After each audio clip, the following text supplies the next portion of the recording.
Hello dear students, आप सबका मेरे चैनल मैथ्स विद पूजा में स्वागत है। और मैं आज कक्षा 6 के विद्यार्थियों के लिए सेट 3 के गणित विषय का सॉल्यूशन लेकर आई हूँ।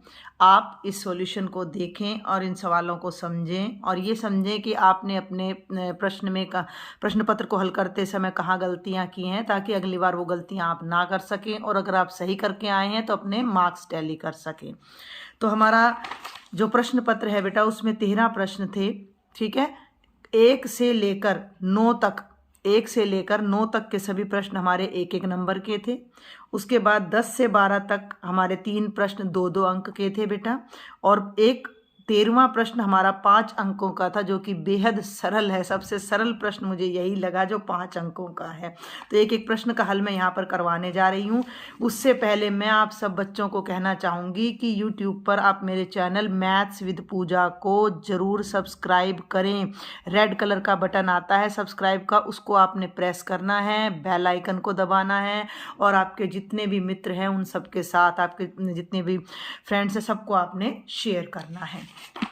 पहला प्रश्न है 301 जमा 10.6 जमा 0.2 का दशमलव रूप क्या होगा। What will be the decimal form of 301 plus 10.6 plus 0.2। तो 301 जमा 10.6 जमा 0.2। ठीक है, और इसको डेसिमल में बदलना है भाई, हमने डेसिमल में बदलना है। तो ये देखो, सबसे पहले आप 301 को लिखो, इसमें कोई दशमलव नहीं है। ठीक है, फिर हम लिखने जा रहे हैं 10.6। तो अब ये आपको ध्यान रखना है, 301 में तो दशमलव नहीं है, क्या करें, मत होने दो, इस पर दशमलव लगा दो और पीछे जितना मन करे उतनी जीरो लगाओ, कोई फर्क नहीं पड़ता। तो मैंने एक जीरो यहाँ लगा दी। अब अगली संख्या है 10.6। तो दशमलव के नीचे तो दशमलव लगाना है, दशमलव से पहले की संख्या आपने यहाँ लिखनी है ऐसे 10, और दशमलव के बाद का जो 6 है वो यहाँ लिखना है। ठीक हो गया। फिर 0.2 है, दशमलव के बाद 2 है तो पहले दशमलव लगाना है, दशमलव के बाद 2 है तो 2 लिखना है, दशमलव के पहले 0 है तो ये पीछे से शुरू करना है, यहाँ कुछ भी नहीं है तो यहाँ भी 0, यहाँ भी 0 और यहाँ भी 0, और इन सबको अब हमने जोड़ना है। तो जैसे हम अपनी 5वीं कक्षा तक जोड़ते आए हैं ऐसे ही जोड़ देंगे। 0 और 6 और 2 8, तीनों दशमलव का 1.1 जमा 0 जमा 0 1, ये भी 1 और ये 3, 311.8 ये हमारा आंसर आ जाएगा। और इन चारों में हमारा सही उत्तर ये ग भाग हो जाएगा। बहुत आसान प्रश्न था। क्वेश्चन नंबर 2, भिन्न 15/4 को मिश्रित भिन्न के रूप में व्यक्त कीजिए। Express the fraction 15/4 as a mixed fraction.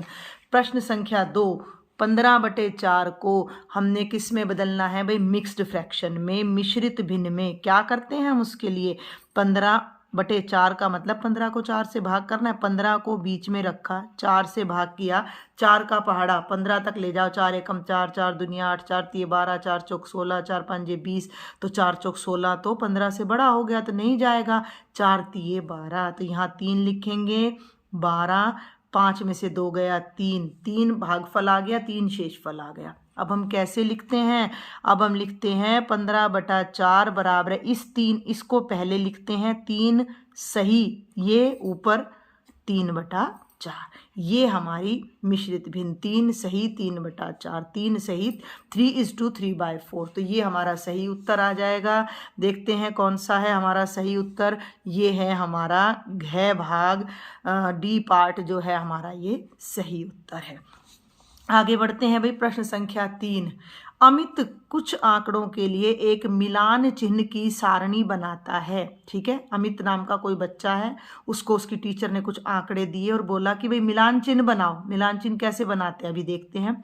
वह हर 5वीं प्रविष्टि के लिए कौन सी रेखा लगाएगा। देखो यहाँ इन्होंने ना अमित लिखा, यहाँ सुनील लिख दिया है, तो कई बार गड़बड़ हो जाती है, उस पर हमने ध्यान नहीं देना है, मेन क्वेश्चन पे ध्यान देना है। Sunil draws a table using tally marks for some data, which line will he put for every 5th entry in the tally mark table. देखिए जब भी हम मिलान चिन्ह बनाते हैं बेटा जी, तो 1 के लिए ये लगाते हैं, 2 के लिए ये लगाते हैं, 3 के लिए ये लगाते हैं, 4 के लिए 4 डंडे लगाते हैं और 5 के लिए हम एक तिरछी रेखा लगाते हैं। तो यही हमसे पूछा गया है कि 5वीं परिविष्टि के लिए कौन सी रेखा लगाएगा। सीधी रेखा नहीं, तिरछी रेखा हाँ, लेटी रेखा। वे सीधी रेखा ये होती है स्ट्रेट लाइन, हॉरिजॉन्टल भी यही होती है, सीधी रेखा भी यही होती है, लेटी रेखा भी यही होती है। वक्र रेखा होती ही नहीं है, वैसे तो ये वक्र होता है लेकिन हम इसको रेखा बोलते नहीं है, वक्र ही बोलते हैं। और तिरछी रेखा, तो सही उत्तर हमारा ग आएगा, तिरछी रेखा। तो तीसरे का सही उत्तर ग हो जाएगा। इसका ये आंसर आएगा हमारा। इसका सही उत्तर है स्लांट लाइन, तिरछी रेखा। प्रश्न संख्या 4, निम्न नीचे दी गई आकृति का परिमाप कितना होगा। What will be the perimeter of given figure below. परिमाप, चारों ओर का माप, चारों ओर का माप। तो कोई भी आकृति की जितनी भी भुजाएं हो चारों तरफ से उनको जोड़ देते हैं। ये कितनी है 12 सेंटीमीटर। तो आयत है तो इसके सामने ये भी कितनी होगी 12, ये कितनी है 5, तो ये भी कितनी होगी 5। इन चारों को जोड़ दीजिए। 12 जमा 5 जमा 12 जमा 5, बिल्कुल आसान सा सवाल है। जमा 12, और ऐसे नहीं जोड़ना है, देखो 5 और 5 10, 12 और 12 24, और 24 और 10 कितना हो गया 34। ठीक है भाई, 12 और 12 2 बार तो 12 जुड़ेगा, तो 12 दूनी कितना हो गया 24, 2 बार आपका 5 जुड़ेगा, 5 दूनी कितना हो गया 10, और 24 में 10 जोड़ोगे तो 34 सेंटीमीटर आपका परिमाप आ जाएगा। बड़ा ही सरल सा प्रश्न था। आगे चलते हैं बेटा प्रश्न संख्या 5 पर। राकेश दशमलव का प्रयोग करते हुए 725 पैसे को रुपये में बदलना चाहता है। ये पैसे खालिस्तान रुपयों के समान होंगे। राकेश wants to convert 725 पैसे to rupee using decimal. These पैसे will be equal to Khalistan. एक मिनट भैया, आपको स्टेटमेंट दिख नहीं रही है, मैंने ध्यान नहीं दिया।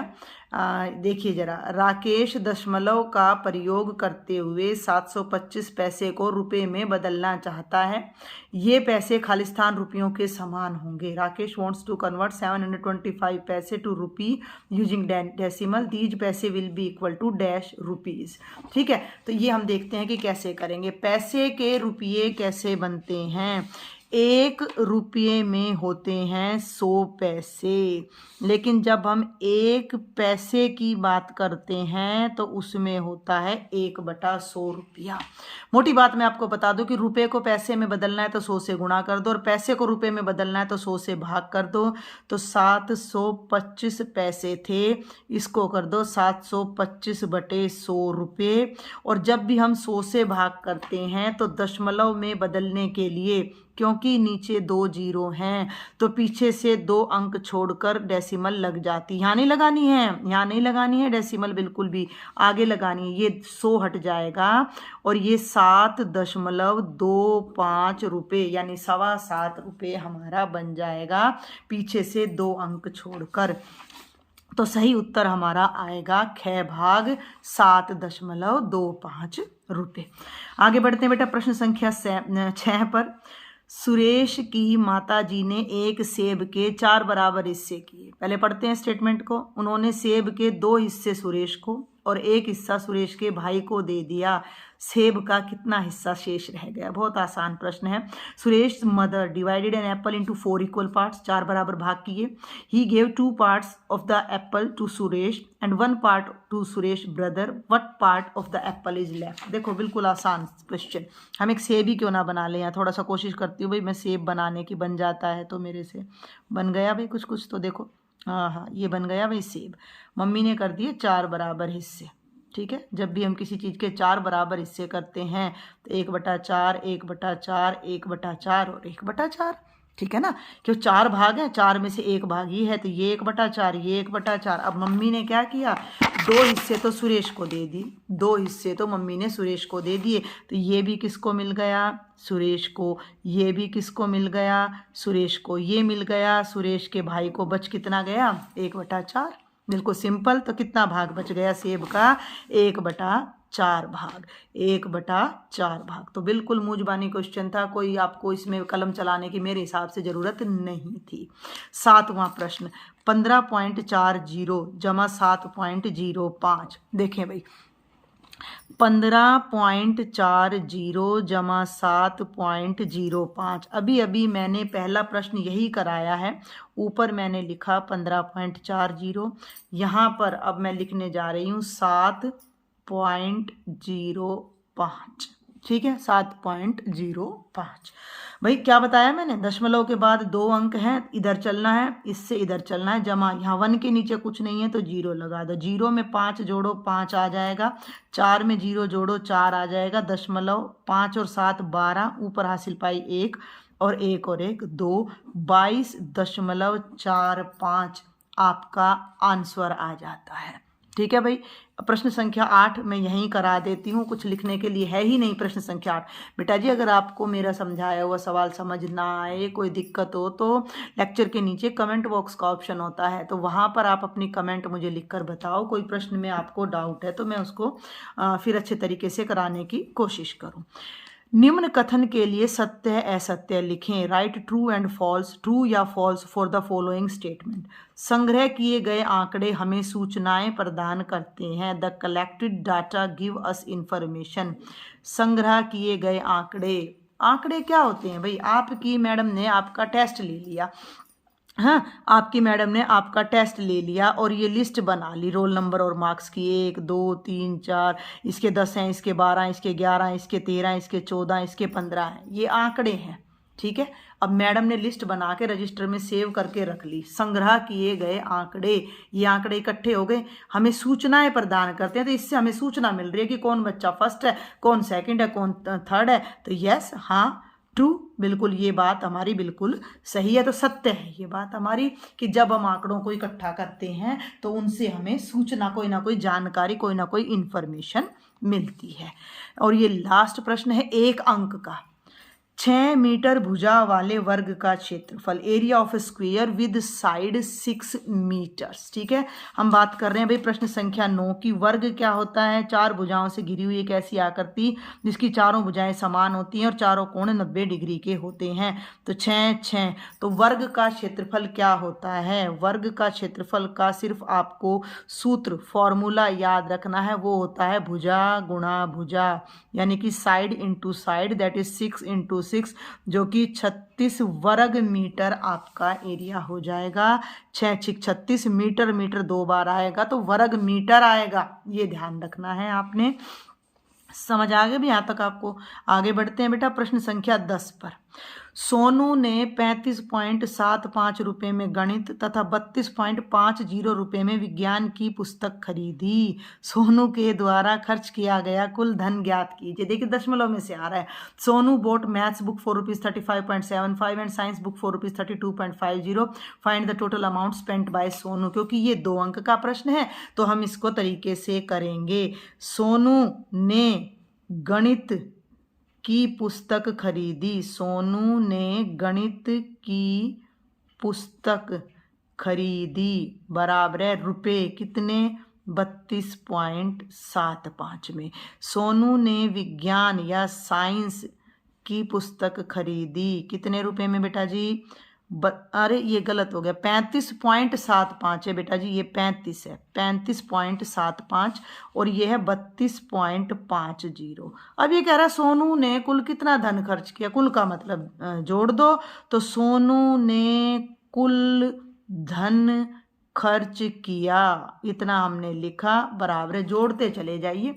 5 में 0 जोड़ा 5, 7 में 5 जोड़ा 7 और 5 12, हासिल पाई 1, तो वो यहाँ लगेगी, दशमलव पे कोई फर्क नहीं पड़ेगा, आएगा 5 और 1 6 और 2 8 और 3 और 3 6, तो रुपये 68.25 उसने खर्च किए हैं, ये हमारा आंसर आ जाता है। अगला प्रश्न है बेटा प्रश्न संख्या 11। राम के पास 7/8 मीटर तार है। इस तार के 2 टुकड़े हो जाते हैं। एक टुकड़े की लंबाई 1/4 मीटर है, दूसरे टुकड़े की लंबाई ज्ञात कीजिए। ठीक है, राम है 7/8 metre of wire. This wire gets split into 2 pieces. The length of 1 piece is 1/4 metre. Find the length of the second piece. देखो बेटा जब भी इस तरह का सवाल आए, एक सिंपल सा हिसाब लगा लो भाई, ये तार है, ठीक है ना, 2 टुकड़े किए हैं, एक टुकड़ा आपको पता है कितना है, दूसरा निकालना है। भाई पूरे तार की लंबाई हमें पता है, और ये एक टुकड़े की लंबाई पता है, तो पूरे में से इसको घटा देंगे तो बचे हुए तार की लंबाई हमारी आ जाएगी। ठीक है ना। तो पहले ऐसे थोड़ा सा मेंटल वर्क करना, दिमाग पे जोर डालना है। तो तार की कुल लंबाई कितनी है? 7/8 मीटर। ये आपका फ्रैक्शन का क्वेश्चन है ना। एक तार के 2 टुकड़े किए गए तो एक टुकड़े की लंबाई कितनी है भाई? 1/4 मीटर। देखो ये साफ यहाँ लिख रहा है। तो एक टुकड़े की लंबाई, थोड़ी जगह हम छोड़ देते हैं क्योंकि फ्रैक्शन है।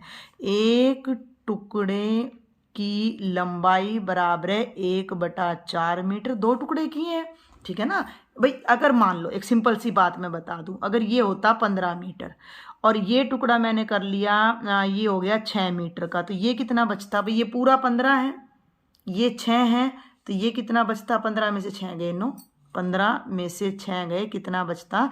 9 मीटर। लेकिन अब ऐसा कुछ है नहीं, अब हमारा थोड़ा सा फ्रैक्शन का क्वेश्चन आ जाता है, तो भाई वो अब हमें ध्यान देना पड़ेगा। तो यहाँ हम लिखेंगे दूसरे टुकड़े की लंबाई बराबर है 7/8 घटा 1/4। अब ये आपको हल करना है। इसके लिए हम लघुत्तम लेते हैं, या फिर आप क्या कर सकते हो, बहुत आसान तरीका मैं बताने जा रही हूँ कि इसके हर में 8 है, इसमें 8 लाने के लिए आप इसको 2 से गुणा कर दो और नीचे भी 2 से गुणा कर दो। तो ये कितना हो गया? 2 एकम 2 और 4 दूनी 8। दोनों का हर जो है वो समान हो गया, 2/8 हो गया। तो अब आप इसे ऐसे लिख सकते हो, यहाँ साइड में बता रही हूँ मैं, दोनों तरीके से बता रही हूँ। 7/8 घटा 2/8। 2/8 का मतलब 1/4 होता है, दोनों समान है तो 8 आ गया। ऊपर रह गया 7 घटा 2 यानी 5/8 हमारा आंसर आ जाएगा। वरना आपको यहाँ लघुत्तम लेना है। 8 और 4 का लघुत्तम 8 आएगा। 8 को 8 से भाग करेंगे, 8 एकम 8, और 1 को 7 से गुणा करेंगे 7, घटा 8 को 4 से भाग करेंगे तो 4 दूनी 8, और जो भागफल आएगा उसे 1 से गुणा करेंगे, 2 एकम 2। तो ऊपर वाले अंश को घटाएंगे तो 7 में से 2 गया 5, नीचे 8, 5/8 मीटर है भाई, ये m लगा देना, ये हमारा आंसर आ जाएगा, ये हमारा उत्तर। वैसे ये तरीका ज़्यादा बढ़िया रहेगा आपके लिए भी। नीचे 8 था तो यहाँ 8 बनाने के लिए 2 से गुणा करना था, तो ऊपर भी 2 से गुणा कर दिया, नीचे भी, और अब यहाँ पर हमने घटा दिया। तो फिर भी अगर कोई डाउट रह जाए तो मैं बार बार आपको बोल रही हूँ, आप मुझे कमेंट बॉक्स में लिखें। मेरे लेक्चर अगर अब आपको समझ आया है तो चैनल को जरूर सब्सक्राइब करिएगा भाई, सब्सक्राइब का बटन जरूर दबाइएगा। उस आयत का क्षेत्रफल ज्ञात कीजिए जिसकी लंबाई 8 सेंटीमीटर और चौड़ाई 5 सेंटीमीटर है। Find the area of the rectangle whose length is 8 centimetre and breadth is 5 centimetre. बहुत ही आसान प्रश्न है। आयत की लंबाई कितनी है? 8 सेंटीमीटर। आयत की चौड़ाई कितनी है? 5 सेंटीमीटर। ये आयत है, ये 8 सेंटीमीटर, ये 5। अभी परिमाप भी आया है इसी में, परिमाप में तो इन चारों को जोड़ना था। क्षेत्रफल निकालना है, क्षेत्रफल का मतलब ये पूरी जगह इसने कितनी घेरी हुई है। जिस कागज पर मैं पढ़ा रही हूँ वो भी आयताकार है, तो इसने कितनी जगह घेरी है वो होता है क्षेत्रफल। तो आयत का क्षेत्रफल का फॉर्मूला क्या होता है बच्चों? लंबाई गुणा में चौड़ाई। तो लंबाई हो गई 8 गुणा में 5, 40 वर्ग सेंटीमीटर आपका आंसर आ जाएगा। और ये है बेटा आपका लास्ट क्वेश्चन, क्वेश्चन नंबर 13, जो कि 5 अंक का है। बहुत ज़्यादा आसान है। नीचे दी गई सारणी को मिलान चिन्ह की सहायता से पूरा करें। Complete the following table with the help of tally marks. कक्षा पहली, दूसरी, तीसरी, चौथी, पांचवी, class first, second, third, fourth, fifth. दीवार पर लगे चार्टों की संख्या, number of charts pasted on wall. ये क्लास है, पहली क्लास में दीवार पर 12 चार्ट लगे हैं, दूसरी में 10 लगे हैं भैया, तीसरी में 7, चौथी में 13 और पांचवी में 8। इन्हें आपने मिलान चिन्ह से पूरा करना है। मिलान चिन्ह इसी लेक्चर में, थोड़ा पीछे चलो, ये देखो मैंने समझाए हैं। तो बेटा जी ये सब 5 से ज़्यादा है, तो 5 से ज़्यादा का मिलान चिन्ह नहीं होता। 5 और 1 6 होता है। तो देखो 12 है ना, तो हम बनाएंगे 1 2 3 4 5 6 7 8 9 10 11 और 12। 5 के जोड़ों में चलेंगे, 5 और 5 10 और 2 12। 10 के लिए तो बहुत ही आसान हो गया, अभी ऊपर किया है 5 1 2 3 4 5 हो गया 10। 7 के लिए 1 2 3 4 5 6 और 7।